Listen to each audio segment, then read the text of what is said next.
আবার দেখা। বলো বন্ধুরা, কি করছো?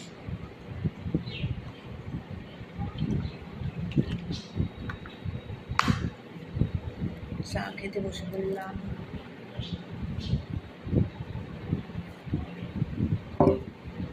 চা খেয়ে কাজে আরম্ভ করবো। রান্না বান্না, তারপরে ঘর মোছা সব বাকি আছে। কাপড় কাচা আছে অনেক আজকে, কাপড় কাচবো। অনেক কিছু কাজ আছে, তো চিন্তা হচ্ছে এত রোদ্রে কি করে কাপড় কাচবো। রোদ্রে দেখতে তো ভয় পাচ্ছি। চাটা খেয়ে পরে 11টার দিকে টিফিন করবো, করে তারপরে বাইরে বেরোবো কাপড় কাচতে। কাপড়ের সামনে কাপড় কাচি আমরা। কাপড় কেচে টেচে উঠে স্নান টান করে রান্না বসাবো।